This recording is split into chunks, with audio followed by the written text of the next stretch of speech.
9:27 মধ্যে, কিন্তু বার বেলানুরোধে দিনের বেলা 8:29 মধ্যে শ্রী শ্রী শারদীয়া দুর্গা দেবীর মহাষ্টমী বিধিত পূজা, মহাষ্টম্যাদি কল্পারম্ভ, পঞ্চম কল্প, এবং কেবল মহাষ্টমী কল্পারম্ভ প্রশস্তা, ষষ্ঠ কল্প, বীরাষ্টমী এবং মহাষ্টমীর ব্রতোপবাস।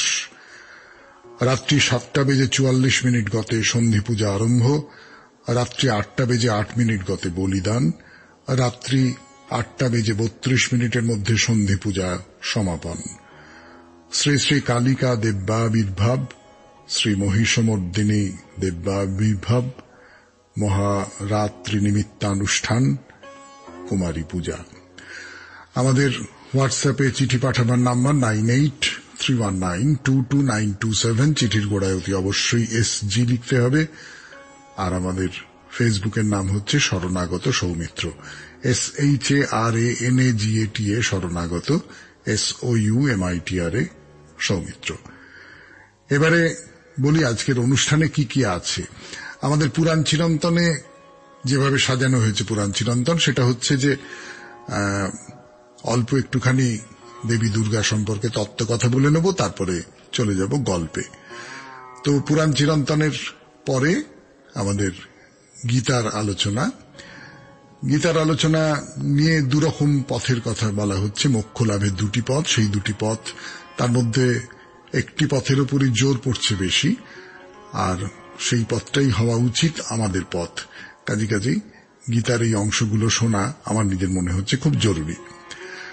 তারপরে চলে যাব, আজকে তো অষ্টমী, মহাষ্টমী, সেই মহাষ্টমী সম্পর্কে বা সন্ধি পুজো সম্পর্কে সামান্য দু একটা তথ্য আপনাদের দেব, কিছু কিছু কথাবার্তা বলবো আপনাদের।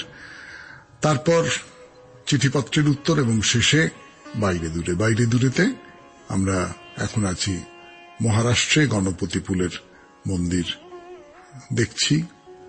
এরপর আবার শুরুতে ফিরে যাই, অর্থাৎ পুরাণ চিরন্তন 92.7 বিগ FM এ শরণাগত অনুষ্ঠানে শুরু করব। তার আগে গান সাজানো হয়েছে পুরাণ চিরন্তন, অন্তত পুজোর কটা দিন এই 92.7 বিগ FM এ শরণাগত অনুষ্ঠানে। প্রথমে দেবী দুর্গা সম্পর্কে কিছু তত্ত্বের কথা পণ্ডিতেরা যা ভেবে বুঝে বার করেছেন, তারপরে গল্প, পুরাণের গল্প মা দুর্গাকে নিয়ে। আমরা এর আগের দিন দুবার বলেছিলাম, পৃথিবীকে যদি দেবী হিসেবে ভাবা যায় তাহলে হয়তো মা দুর্গা তার একটা রূপ হতে পারে। মানে এমন কথা পণ্ডিতেরা বলেছেন যে আদিতে এটা ছিল শস্যের পূজা, ফসলের পূজা, তারপরে সেখান থেকে দুর্গার পূজা হয়ে উঠেছে।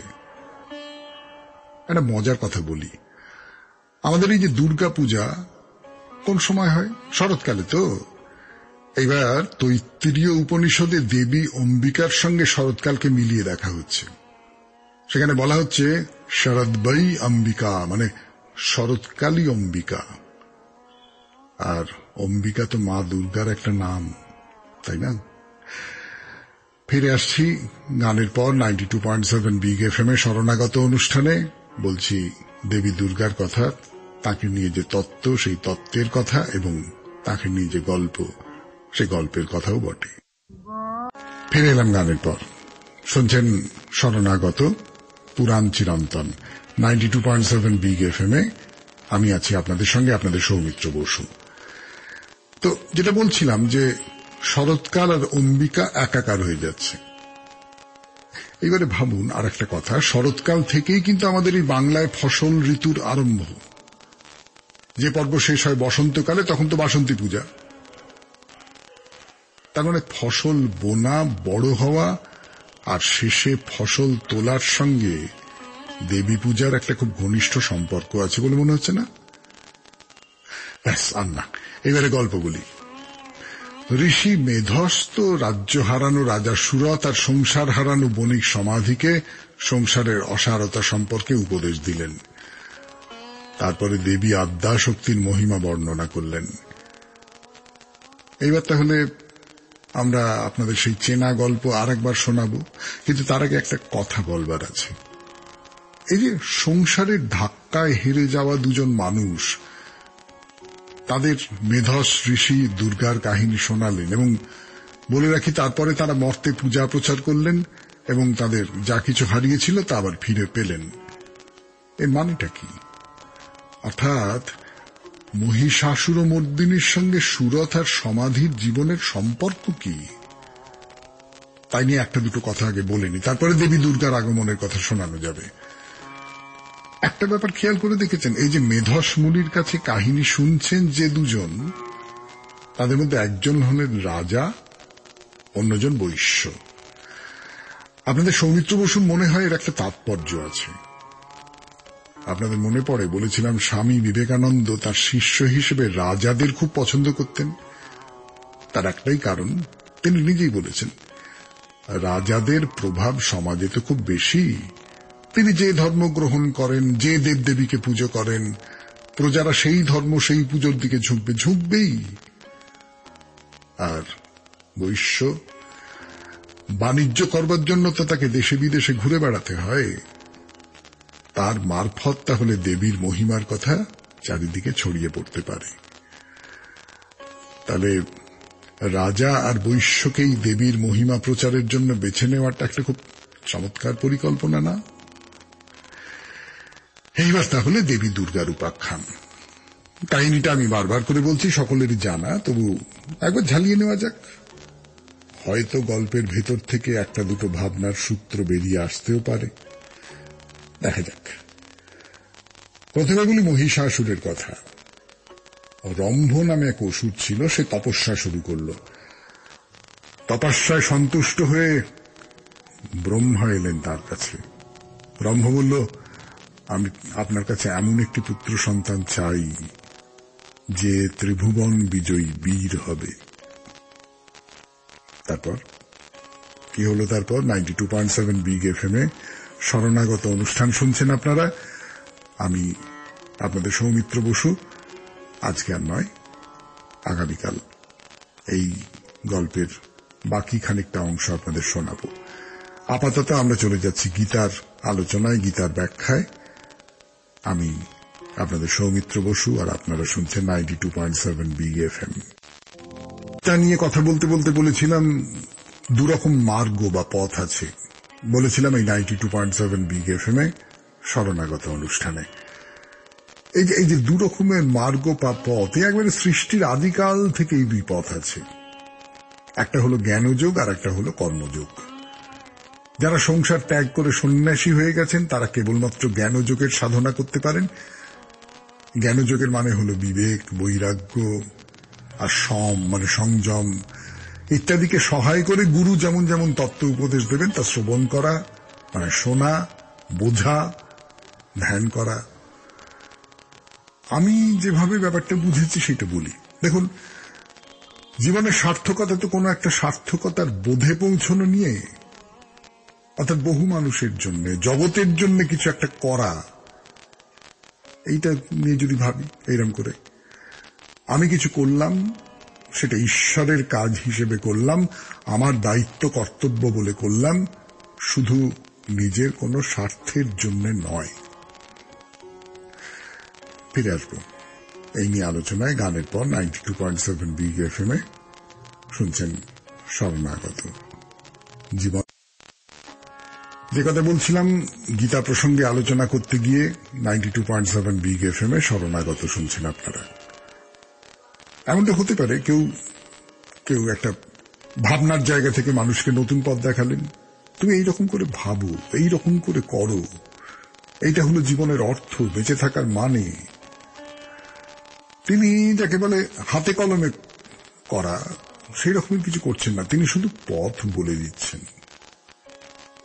যিনি গুরু, যিনি আচার্য, তিনি তো তাই করেন, সেইভাবেই তো তিনি একটা কোনো জায়গায় পৌঁছতে পারেন। আর একদল মানুষ সেই ভাবনাটাকে নিয়ে কাজ করেন। কাজ মানে কি? আগে যা ছিল কোন একটা উদ্দেশ্য নিয়ে সেটাকে বদলে দেওয়া। ধরুন, আপনি সকালবেলা চায়ের কাপটা রান্নাঘর থেকে নিয়ে এলেন, এটা একটা কাজ, কারণ আগে আপনারা চা বা তার কাপ যে অবস্থায় ছিল তার থেকে বদলে গেল, এবং সেই বদলানোটা ঘটল কোনো একটা স্পষ্ট উদ্দেশ্য নিয়ে। কেউ কেমন করে কাজটা করবে তার হদিশ বলে দেন, তিনি জ্ঞানযোগের মানুষ। আর যিনি চাটা তৈরি করে আনেন তিনি কর্মযোগের মানুষ। একটা কথা ভেবে দেখুন, শ্রীকৃষ্ণ কিন্তু কুরুক্ষেত্র যুদ্ধে একেবারে নিষ্ক্রিয় ছিলেন। তিনি যুদ্ধ করেননি, অস্ত্র ধরেননি হাতে, তিনি নিষ্ক্রিয়। সত্যিই কি নিষ্ক্রিয়? সত্যিই কি নিষ্ক্রিয়তা বলে কিছু হয়?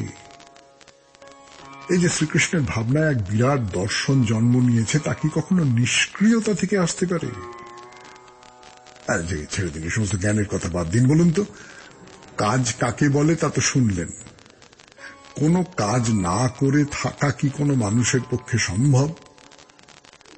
তাহলে জ্ঞানমার্গ কর্মকে বাদ দিয়ে নয়? কৃষ্ণ সেই পথে এগিয়েছেন। আর অন্যেরা, তারা সক্রিয়, তারা কর্ম করেছেন। তুমি যদি কর্ম না করো তাহলে তুমি নৈষ্কর্ম সাধনটা করবে কি করে? নৈষ্কর্ম সাধনা বা নৈষ্কর্ম লাভ শব্দটা ব্যবহার করতে পারেন, তারই আর একটা নাম মোক্ষ। ব্যাপারটা কি বলি আপনাদের, যে কোনো কর্মই তো বন্ধনের কারণ। সেই বন্ধন থেকে মুক্তি পাওয়াকেই বলে নৈষ্কর্ম লাভ। তা আপনি যদি কর্মের বন্ধনে বাঁধা নাই পড়েন তাহলে সেখান থেকে বেরোবেন কি করে? আপনি যদি বন্দি দশাটা নাই বোঝেন তাহলে আপনার মুক্তি তো হতেই পারে না। তা কর্ম যদি বন্ধনের কারণই হলো, তাহলে তার মধ্যে দিয়ে মোক্ষ আসবে কি করে? গীতায় বলছেন কর্ম বন্ধনের কারণ নয়, ওটা বাজে কথা। বন্ধনের কারণ হলো অহংকার আর কামনা। আপনি কর্ম করবেন কিন্তু আপনার মনে কোনো অহংকার, কোনো কামনার জন্ম হতে পারবে না। সেসব থেকে আপনি নিজেকে একেবারে মুক্ত করে নিতে পারবেন। তাই হলো কর্মযোগের মধ্যে দিয়ে মোক্ষ লাভ। শেষ হলো গীতার কথা। এইবার আজকে তো মহাষ্টমীর কথা বলবো। আপনাদের সৌমিত্র বসু আমি 92.7 বিগ এফএম এ শরণাগত অনুষ্ঠানে। আজ মহাষ্টমী। 92.7 বিগ এফএম এ শরণাগত শ্রোতা যারা, তারা সকলেই জানেন আজ মহাষ্টমী। আপনাদের খুব ছোট্ট করে শোনাই মহাষ্টমীর কথা। এটা তো আমরা সকলেই জানি, আমাদের এই যে পুজোর কটা দিনে হলো মহিষাসুরের সঙ্গে দেবীর যুদ্ধের কটা দিন। আর যদি পরবর্তীকালে রামচন্দ্রের অকাল বোধনের কথা মাথায় রাখি, মা দুর্গা তাকে দেবতারা যে সমস্ত অস্ত্র দিয়েছিলেন তা একে একে প্রয়োগ করতে লাগলেন অসুরের দিকে। মহাষ্টমী আর মহানবমীর মাঝখানে সন্ধি পূজা। অষ্টমী তিথির শেষ 24 মিনিট আর নবমী তিথির প্রথম 24 মিনিট, এই মোট 48 মিনিট ধরে হয় সন্ধি পূজা। বুঝতেই পাচ্ছেন, একটা পর্ব থেকে আর একটা পর্বে উত্তরণী আমি বলবো, সেইটা ধরা থাকে এই সন্ধি পুজোর মধ্যে। এর পিছনে একটা কাহিনী আছে, চামুন্ডার কাহিনী। সেটা এখন আপনাদের বলা হয়নি, কিন্তু এখন তো একটু গান শুনতে হবে। গানের পর ফিরে আসবো আবার 92.7 বিগ এফএম এ শরণাগত অনুষ্ঠানে মা দুর্গাকে নিয়ে কথা বলছি তো, এখন চামুন্ডার কথা নয়, সব গুলিয়ে যাবে। তাহলে চামুন্ডার কথা নিশ্চয় বলবো কোন সময়। আপাতত শুধু এইটুকু বলি, সন্ধি পূজা আসলে অসুর নাশিনী দেবী দুর্গার আর এক ভয়ঙ্কর রূপের পূজা, তিনি চামুন্ডা। অষ্টমী আর নবমীর মাঝামাঝি এই সন্ধিকালে দেবী চামুন্ডা চণ্ড আর মুন্ড নামে দুই অসুরকে বধ করেছিলেন। আর অকাল বোধন করে দেবীকে জাগিয়ে তুলে রামচন্দ্র এই অষ্টমী আর নবমীর সন্ধিক্ষণেই রাবণকে বধ করেছিলেন। তার মানে এই হলো সে কটি মুহূর্ত যখন যা কিছু অশুভ, যা কিছু পাপ, যা কিছু অন্যায়, সে সমস্ত কিছু নষ্ট হয়ে যায়। সন্ধি পুজোর সময় মায়ের পায়ে 108টা পদ্ম নিবেদন করতে হয়। না, নীল পদ্ম নয়, সে তো অকাল বোধনের সময় রামচন্দ্র যা দিয়েছিলেন সে কাহিনী তো আপনাদের শুনিয়েছি। কৃত্তিবাসের রামায়ণে একটা চমৎকার গল্প আছে। অসুরের সঙ্গে যুদ্ধে দেবীর সারা শরীর ক্ষতবিক্ষত হয়ে গিয়েছিল। মোট 108টি ক্ষত হয়েছিল শরীরে। শিব তখন বললেন, তুমি দেবী দহে স্নান করো, তাহলে এই জ্বালা জুড়বে। তার কথা মতো মা দুর্গা দেবী দহে স্নান করতে গেলেন। স্নান হলো, জ্বালা জুড়লো, তার ক্ষতগুলোর মধ্যে 107টি নিরাময় হয়ে গেল। তারা দেবী দহে এক একটা পদ্মের রূপ ধরে ভাসতে লাগলো। এক একটি ক্ষত এক একটি পদ্ম, এরকম করে 107টি পদ্ম। দৃশ্যটা কল্পনা করতে কেমন লাগে না? কিন্তু একটা ক্ষত তো কিছুতেই যাচ্ছে না। দেবী খুব কষ্ট পাচ্ছেন। তার সেই কষ্ট দেখে শিবের চোখ থেকে এক ফোঁটা জল গড়িয়ে এসে পড়ল দেবীর সেই ক্ষতস্থানের ওপর। সেই ক্ষতও ভালো হয়ে গেল। গল্পটির শেষটা বড় সুন্দর না? বলুন তো, জীবনে এমন কোন ক্ষত কি আছে যা চোখের জলে সেরে যায় না, অন্তত তার ব্যথার উপশম হয় না? এমন কোন ক্ষত আছে? যাই হোক, কাজের কথা বলি। এবারে সন্ধি পুজো পড়েছে সন্ধে 7:44। রাত্রি 8:08 সময় বলিদান। রাত 8:32 মধ্যে সন্ধি পূজা শেষ হয়ে যাবে। যদি আমার কথা বলেন, আমি তো পুজোর সময় কলকাতার বাইরে গ্রামের বাড়িতে থাকি। আমাদের বাড়িতে পুজো হয়, বহু বহু বছরের পুজো। সন্ধি পূজাটা রোমাঞ্চকর ঘটনা, আজও এই বয়সেও। আমাদের বাড়িতে একটা ভারী চমৎকার পারিবারিক প্রথা আছে। সন্ধি পুজোর শেষে পরিবারের সবচেয়ে বয়োজ্যেষ্ঠা বসেন পুজোর দালানে, তার মাথায় ধুনো চাপানো হয়। আর আত্মীয় অনাত্মীয় সবাই, বয়সে যারা ছোট, তারা এসে একবার তার কোলে বসে। কি সুন্দর না প্রথাটা? ফিরে আসবো গানের পর। বলবো আপনাদের চিঠিপত্রের উত্তর।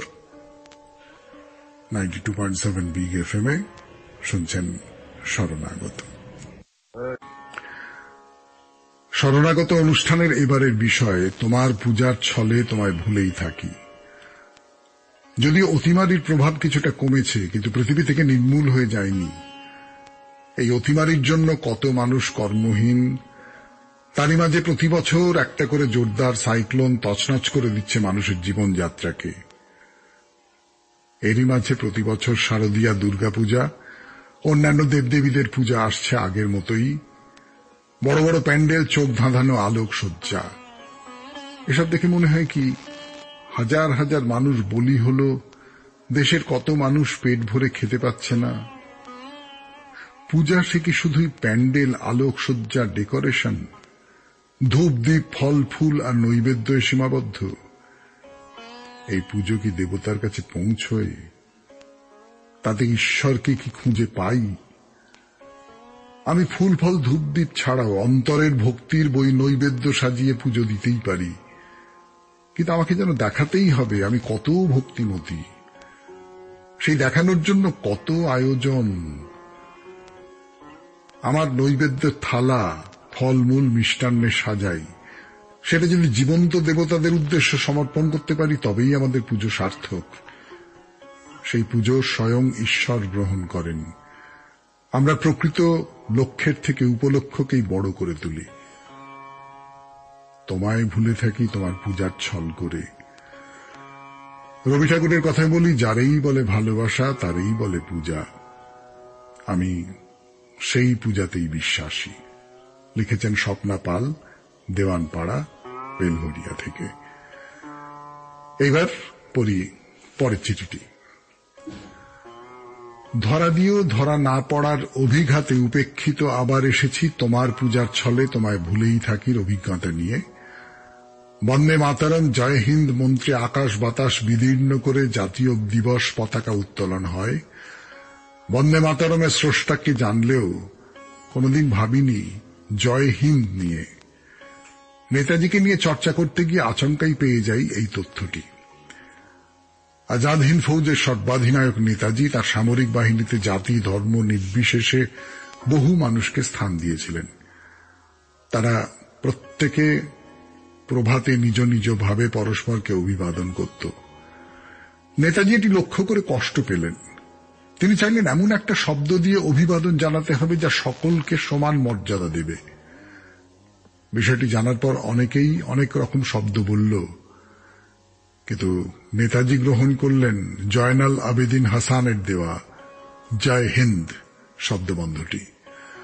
আবেদিন হাসান নেতাজির দেশপ্রেমে উদ্বুদ্ধ হয়ে ইঞ্জিনিয়ারিং পড়া ছেড়ে আজাদ হিন্দ ফৌজে যোগদান করেন এবং নেতাজির সম্পাদক ও দোভাষী হিসেবে কাজ করতেন।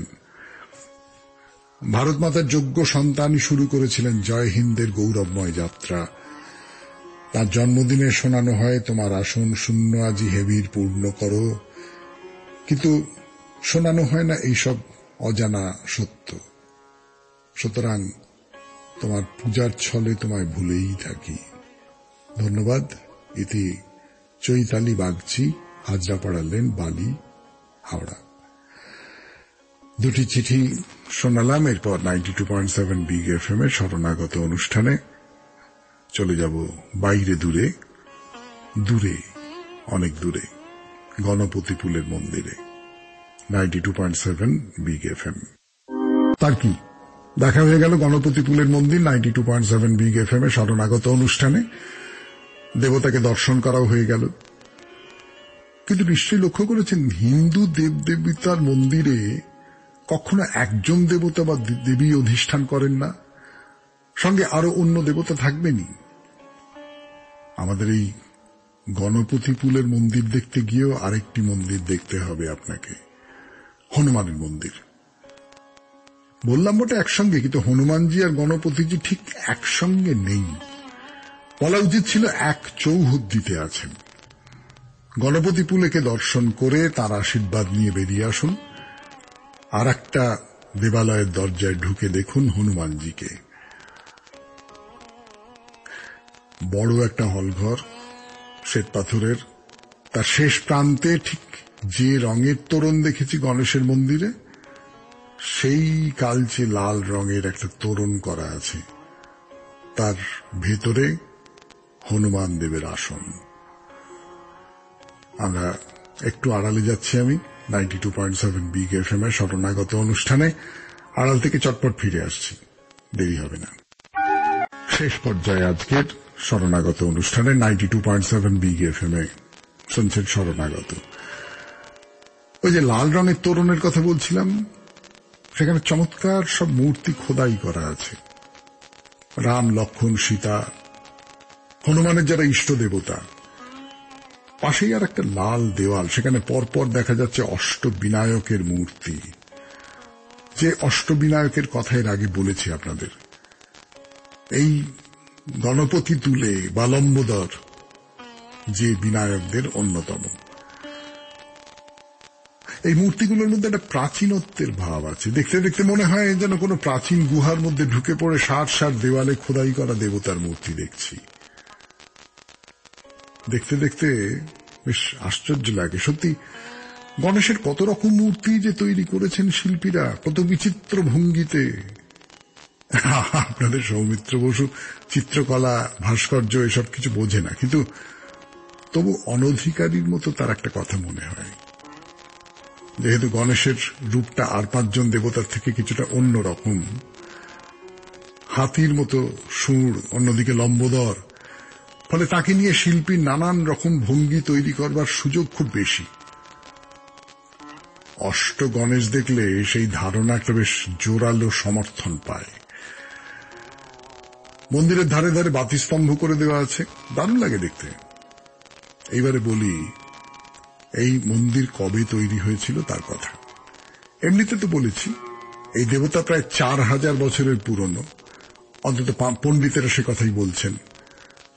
কিন্তু এই যে মন্দিরটা আমরা ঘুরে ঘুরে দেখলাম, সে তো দেখলেই বোঝা যায় অনেক অনেক আধুনিক কালে তৈরি। এর যে স্থাপত্য এবং যে অবস্থায় আছে এই মন্দির, তা যে একেবারে হাল আমলের তৈরি তা বুঝতে কিছু বিশেষজ্ঞের চোখ লাগে না। এ মন্দির এটা তৈরি হতে শুরু করেছিল এই সেদিন 1998 খ্রিস্টাব্দে। মন্দিরের কাজ কবে শেষ হলো বলে ধরা হবে 2003 খ্রিস্টাব্দের 3রা ফেব্রুয়ারি গুরু শঙ্করাচার্য এসে এই মন্দিরের মাথায় কলস স্থাপন করেন। সেই দিনটি থেকে এই মন্দিরে শুরু হলো কাজকর্ম, এটা বলা যেতে পারে। তাহলে মোটামুটি মন্দিরের এই চেহারা, যে চেহারা আমরা দেখছি, এটা পাওয়া যাচ্ছে আজ থেকে এই 18 বছর আগে। মন্দির তো দেখা হলো, বা বলা ভালো মন্দিরটির প্রাঙ্গণ দেখা হলো। এবার একটা ভারী ভালো কাজ করতে বলবো আপনাদের। হিন্দুদের একটা প্রথা আছে না, মন্দির প্রদক্ষিণ করার। প্রদক্ষিণ মানে সবটা মিলিয়ে প্রায় 1 কিলোমিটারের মতো রাস্তা ঘুরতে হবে আপনাকে। সেটা দারুণ অভিজ্ঞতা। পাহাড়ের কোল ঘেঁষে ঘেঁষে চলেছেন আপনি গণপতি পুলের মন্দিরের দিকে তাকিয়ে, ঠিক যেমন করে গণপতি একদিন পৃথিবী প্রদক্ষিণ করার জন্য তার মা আর বাবাকে প্রদক্ষিণ করেছিলেন। কিন্তু আর সময় নেই, শেষ করতে হলো শরণাগত 92.7 বিগ এফএম এ। আমি আপনাদের সৌমিত্র বসু। এবার বলছি, হোয়াটসঅ্যাপে আমাদের চিঠি পাঠাবার নম্বর 9831922927। চিঠির গোড়ায় অতি অবশ্যই SG লিখতে হবে। আর আমাদের ফেসবুকের নাম হলো শরণাগত সৌমিত্র, SHARANAGATA শরণাগত, SOUMITRA। আপনারা সোম, বুধ, শুক্র এই 3 দিন রাতে 9:30 থেকে লাইভে এই পাতাটা অনুষ্ঠান শুনতে পাবেন। অনুষ্ঠান মানে আমি আপনাদের সঙ্গে গল্প করব একটু।